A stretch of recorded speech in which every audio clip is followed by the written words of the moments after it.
अपने छोटे से घर के सामने एक बच्चा फटे पुराने कपड़ों में बैठा हुआ था कि तभी वहां एक ज्योतिषी आया और उस लड़के का हाथ देखकर वो उसका भविष्य बताने लगा। ज्योतिषी ने कहा, ये लड़का जिंदगी में बड़ा आदमी बनेगा, बहुत सफर करेगा और अपना 7 मंजिला घर बनाएगा।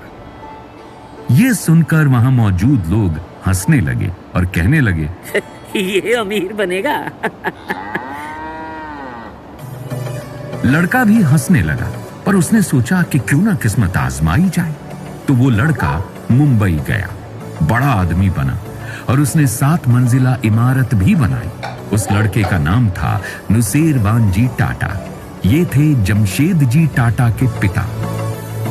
नुसेरवान जी अगर घर से निकलते ही नहीं तो आज शायद टाटा ग्रुप का नामो निशान तक नहीं होता। सन 1839 में एक छोटे से कस्बे नवसारी में जमशेद जी का जन्म हुआ। उस वक्त उनके पिता नुसेरवान जी सिर्फ 17 साल के थे। तब ये परिवार पुजारी का काम किया करता था। ये वो जमाना था जब चप्पल अमीरों का और सोने के आभूषण सिर्फ राजा महाराजाओं के शौक हुआ करते थे। समाज के पाश तोड़कर दूर शहर में व्यापार शुरू करना कोई आम बात नहीं थी। ऐसे में भविष्यवाणी तो बस एक बहाना था। नुसेरवान जी बस अपने बच्चे को अच्छी शिक्षा और बेहतर भविष्य देना चाहते थे। इसीलिए वो केवल 20 साल की उम्र में पत्नी जीवनबाई और बेटे जमशेद जी को लेकर मुंबई चले आए। मुंबई में नुसेरवान जी ने कॉटन एक्सपोर्ट का कारोबार शुरू किया। इससे जो भी मुनाफा होता था वो जमशेद जी की अच्छी पढ़ाई और घर पर वो खर्च कर दिया करते थे। जमशेद जी ने अंग्रेजी में भी शिक्षा ली। हालांकि उनके पिता फीस भर सकते थे, पर अक्सर अच्छे गुणों के चलते जमशेद जी की फीस माफ हो जाती। जमशेद जी ने एल्फिस्टन कॉलेज में प्रवेश लिया और अपनी पढ़ाई के दौरान ही हीराबाई दबू से उन्होंने विवाह कर लिया। तब बाल विवाह आम बात थी, यूं कहिए सभी लोग बाल विवाह ही करते थे। जमशेद जी के पिता की तो केवल 5 साल की उम्र में शादी हुई थी। पढ़ाई पूरी करने के बाद जमशेद जी पिता के व्यापार में हाथ बटाने लगे, पर वो उस व्यापार को आगे बढ़ाना चाहते थे। शिक्षा के बलबूते पर वो कुछ बड़ा करना चाहते थे और ये बात एक दिन उन्होंने अपने पिता को बताई। बाबा, हमें अपना व्यापार बढ़ाना चाहिए। हाँ बेटा, कुछ योजनाएं भी हैं मेरी, पर क्या तुम करोगे? हाँ बाबा, आप एक मौका तो दीजिए।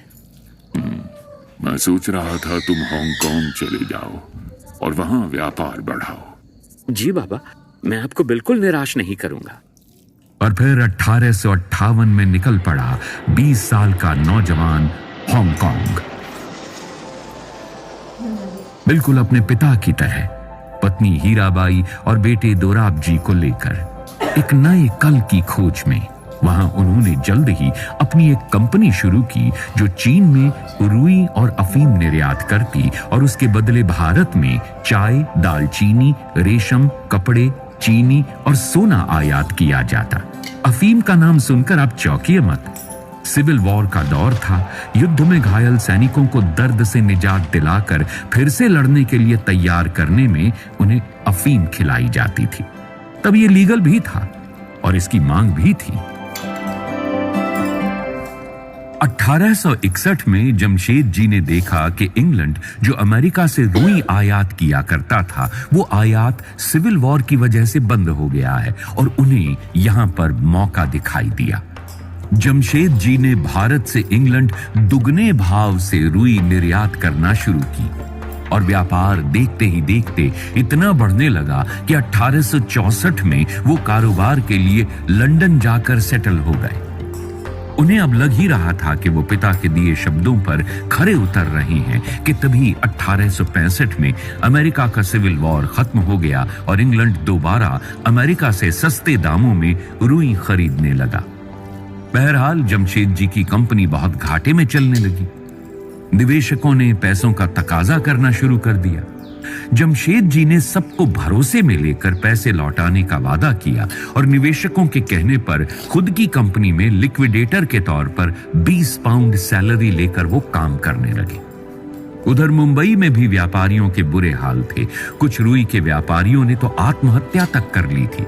पर नुसेरवान जी पैसों से ज्यादा लोगों के भरोसे को कायम रखना चाहते थे और उन्होंने मुंबई का अपना 7 मंजिला घर और जमीन बेचकर सभी निवेशकों के पैसे लौटाए।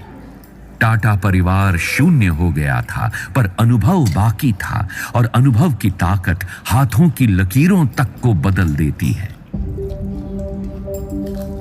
जमशेद जी नाम की चिंगारी जल्द ही ज्वाला बनने वाली थी।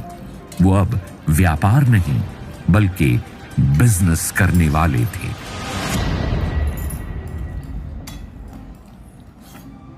अच्छा लगा सुन के?